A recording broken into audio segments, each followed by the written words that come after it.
M'dzina la Atate ndi la Mwana ndi la Mzimu Woyera. Amen.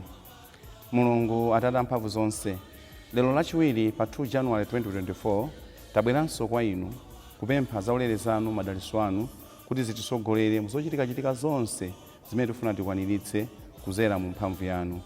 Tikukumbukira oyera athu a tsiku la lero, Basilio Woyera komanso Gregorio Woyera, kuti kudzera moyo wawo wodzipereka wachifundo ofuna kuthandiza anthu ena komanso kuphunzitsa anthu ena kuti amvetse bwinobwino za Mulungu, ifeyonso tizichita chimodzimodzi.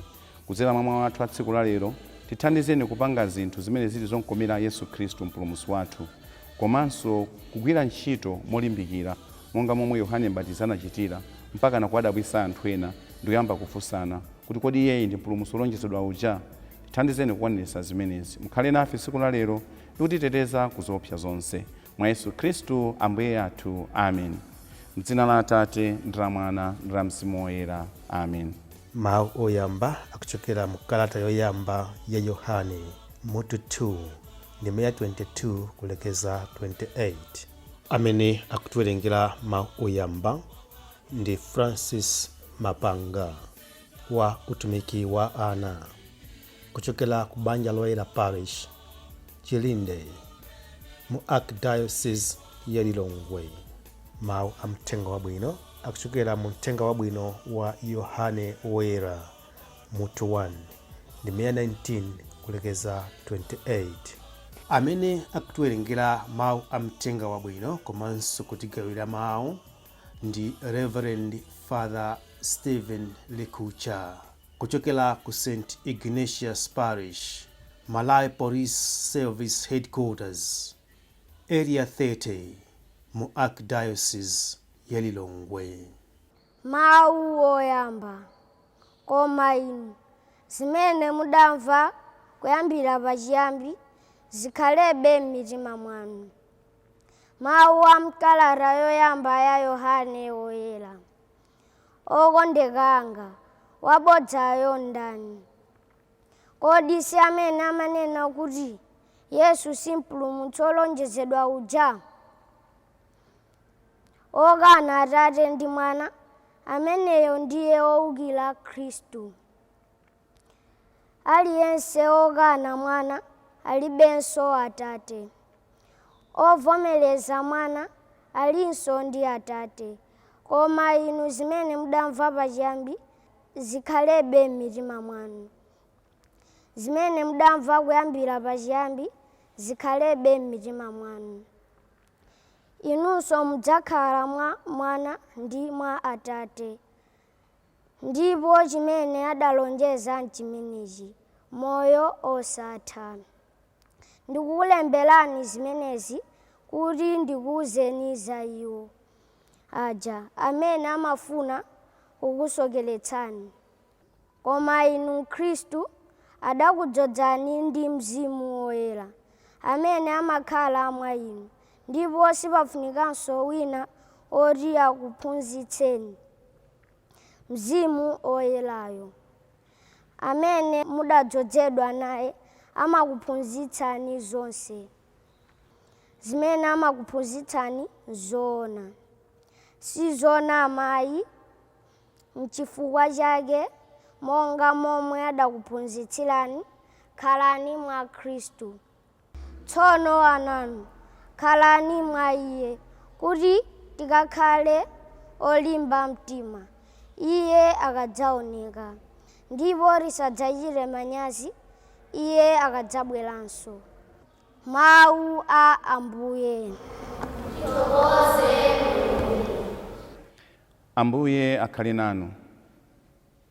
Mtenga wabwino monga adalembera Yohane Woyera.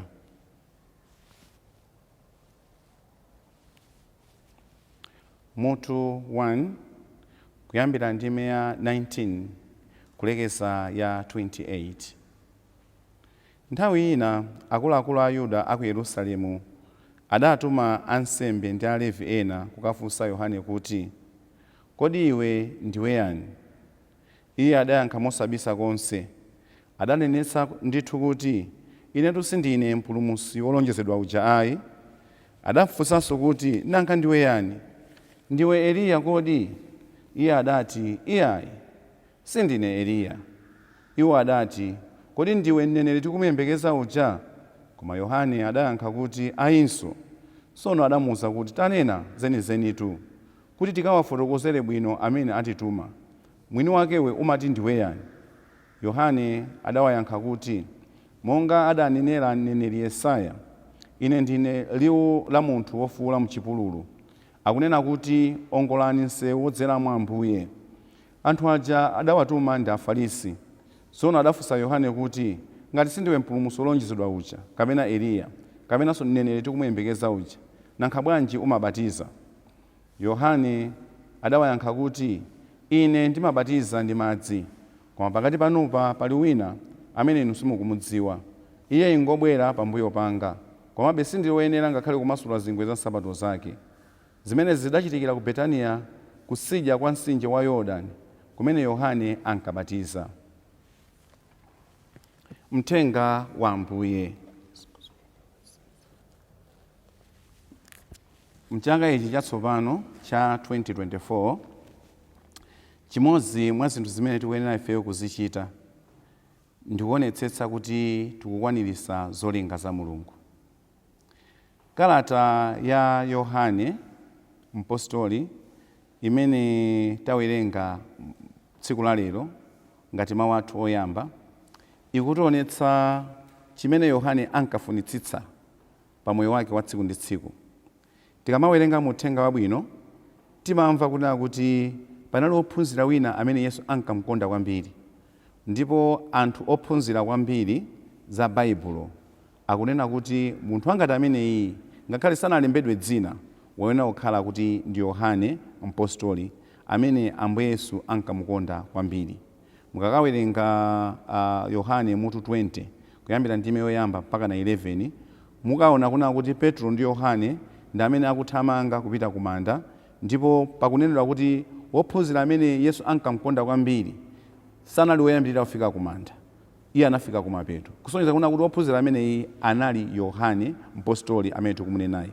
So iye ngati wokondedwa wa Ambuye Yesu akutipempha ifeyo kuti pamoyo wathu wa tsiku ndi tsiku tatiyeni tipange zinthu zonkomera Yesu Khristu.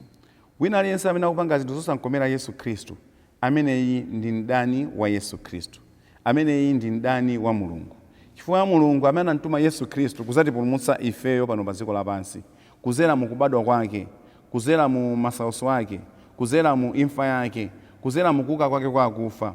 Mulunguyo potionetsera chikondi changati chimenechi, ifenso tikuyeneranso kuonetsa chikondi chomwecho kwa iye amene anatumidwayo komanso kwa amene anamtumayo, kuti tikuyenera kuonetsa chikondi chimenechi kwa Yesu Khristu komanso chikondi chimenechi kwa Mulungu. Ndeno Yohane mukalata imeneyi, makalata onse amene Yohane anatilembera, kalata yoyamba ya Yohane, kalata yachiwiri, kalata yachitatu, mudzaona kuna kuti mawu okhuzana ndi chikondi ndi amene ali pakati penipeni, pa mtima pake penipeni, kuti at the center of all the letters, the epistles coming from John the apostle, we see the theme of love being at the center of everything. Kuna kuti kwa iyeyo moyo wa chikondi, moyo ofunira zinthu zabwino, moyo wonetsetsa kuna kuti chimene ndikupanga palibe chipamaso china chilichonse, ndofunikira kwambiri pamaso pa Mulungu, ndofunikira kwambiri pamaso pa Yesu Khristu. Kuti potero ifeyo tithe kukwanitsa zolinga zimene Mulungu amafuna, kuna kuti ngati ana ake a Mulungu tithe kuzikwanitsa mosavuta.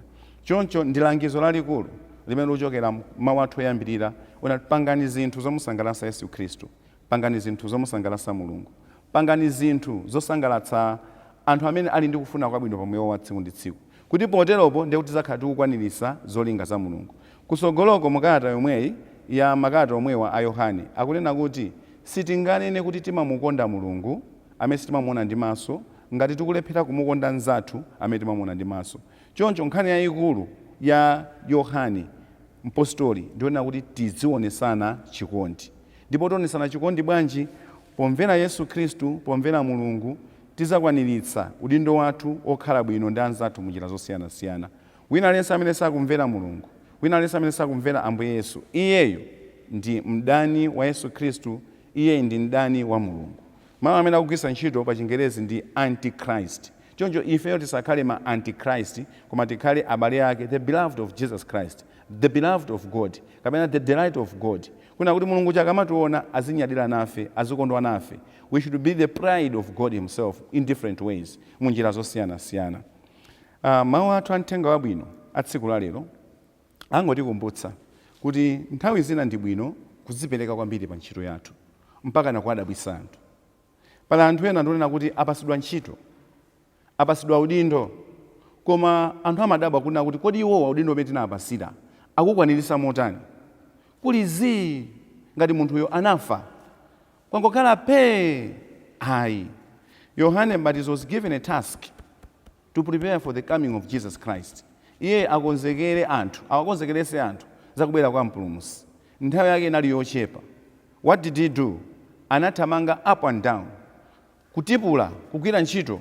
Anthuso ndikuadabwisa kuna kuti izi zizachitika mu space yochepa, koma zimene wazichitazo ndi ntchito zambiri zona kuti anthu ena zinakhala zaka ndi zaka. Chifukwa chani anapanga zangati zimene zonso amapanga chifukwa kuti amafuna atikonzekerese tonsefe kubweranso kwa mpulumutsi wathu Yesu Khristu. Ndiye anthu akudabwa molingana ndi ntchito zimene akugwira Yohane Mbatizi, komanso ntchito zodabwisa zimene zikuchitika Yohane akamagwira ntchito yakeyo. Ndi chifukwa yake Afarisi tatiyeni takamufunsani, anatuma ophunzira tapitani mukamufunseni munthu angati ameneyi. Kodi iyeyi ndi ndani kwenikweni? Ndiyeyo anali ndi malingaliro awo. Kuganiza kuti kapena ndi Eliya. Ayi, anakananso kuti ine sindine Eliya. Kapena ndi mneneri wina wapadera, anakananso kuti ine sindine ameneyi. Kapena ndi mpulumutsi amene tikumuyembekezera muja, anakananso kuti nankatanena ndiwe yani.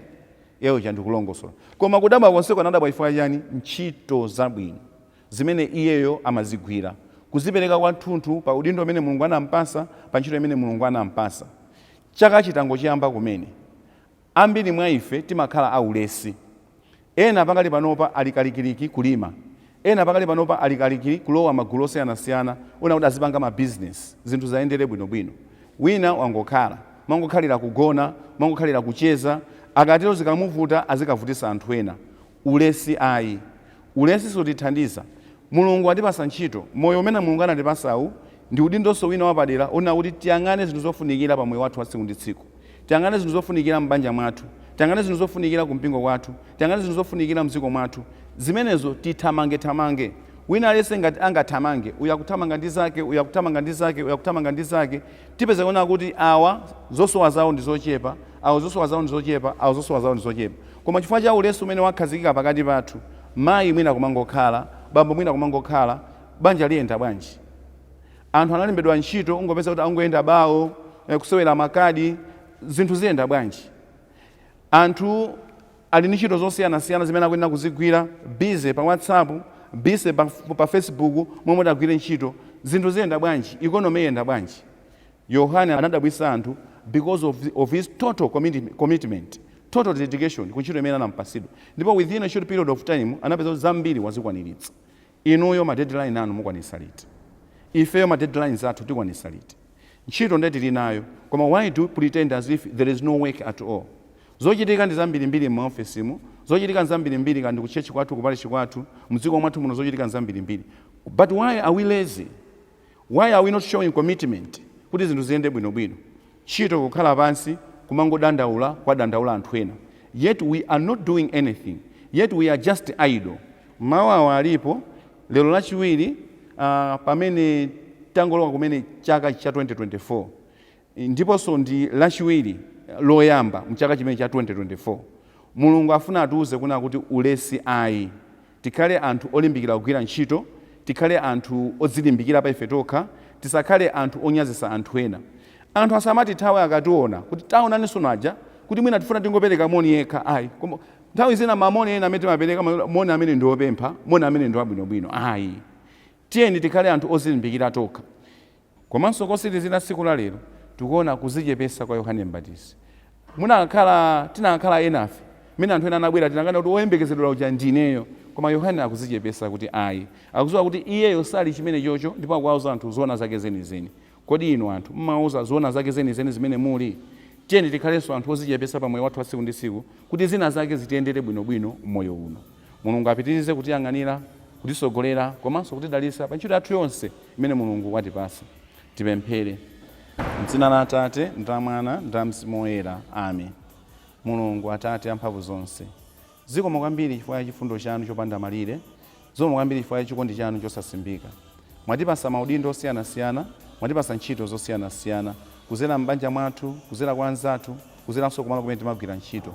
Tithandizeni kulimbikira ntchito imeneyi kuti tipeze zinthu zotithandiza pa moyo wathu wa tsiku ndi tsiku. Mutithandizenso kukhala anthu odzichepesa pamene ntchito yathu ikuyenda bwino. Mwa Yesu Khristu Ambuye athu. Amen. M'dzina la Atate, ndi la Mwana, ndi la Mzimu Woyera. Amen.